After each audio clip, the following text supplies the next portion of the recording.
perhaps most of all, we want to be with people who are doing the same. So we want to see devotees of Krishna.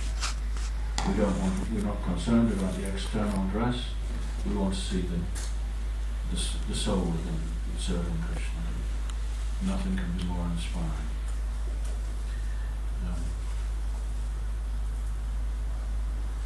And if we take up that life as is desired by Nala Kruvara Mani Griha, then we will naturally, we don't have to endeavour separately, naturally we will develop these qualities of the soul, of which Sama Chaitanya is wanting to be equally disposed to all. It will come naturally. That's what Prabhupada always said. He said, if you just follow this simple process, everything will come. You don't have to make a separate endeavour.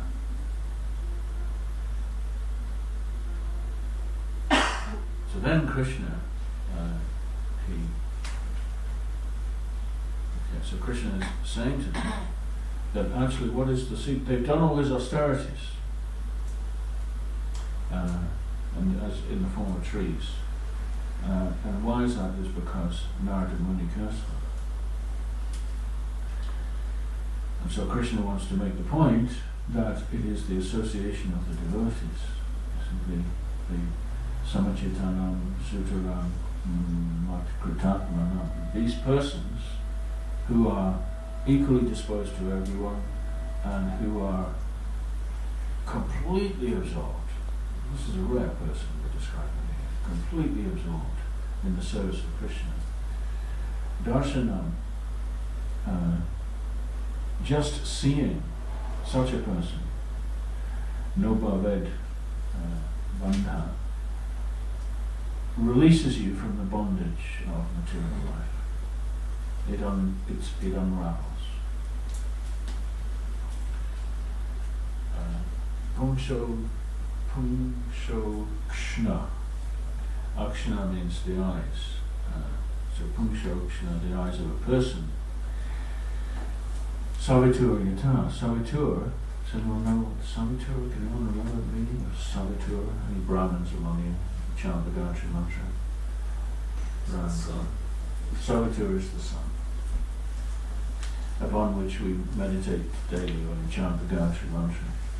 So, Savitur yata, just as seeing the sun, similarly seeing such a person will just release you from the bondage of material life.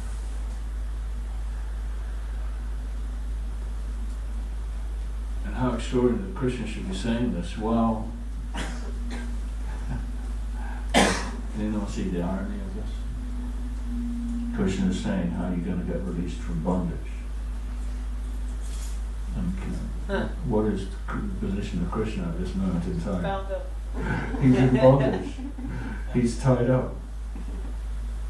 But he's tied up by love. So here's the purport Srila Prabhupada's given short. Purport to this verse.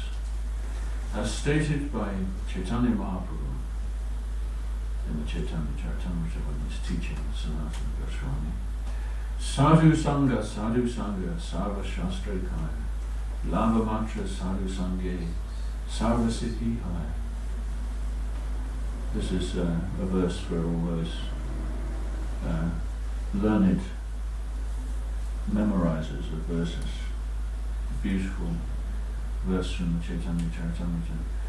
Sadhu Sangha, Sarva Shastra Koi, Lava Matra Sadhu Sangha, Sarva Siddhi Hai. Association of the devotee, all the scriptures say that just lava mantra, just one moment of sadhu sangha brings all perfection in life. So Prabhupada says, if by chance one meets a sadhu, a devotee, one's life is immediately successful and one is freed from material bondage. It may be argued that whereas someone may receive a sadhu with great respect, someone else may not receive a sadhu with great respect.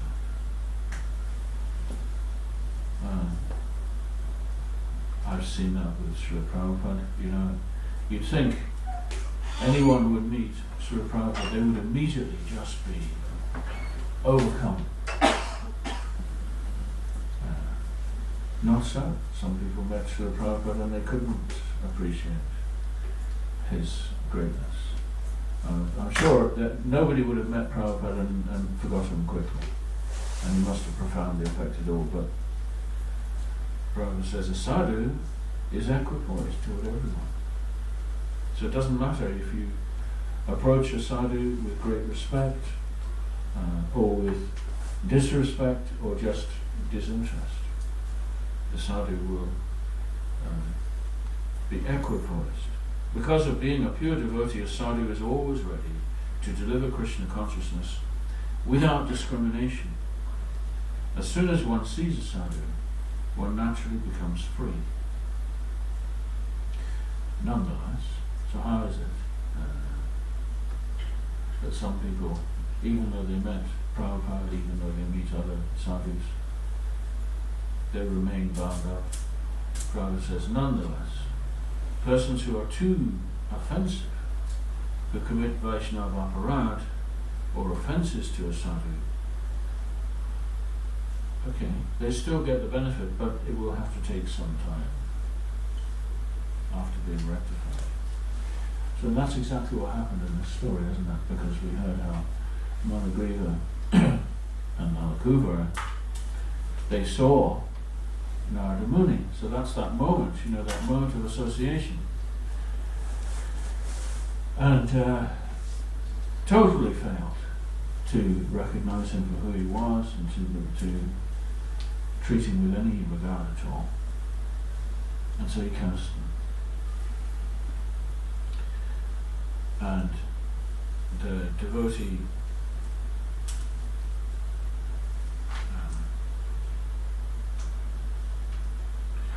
because the devotee is completely in tune with Krishna, so his action, a devotee's actions, always reflect Krishna.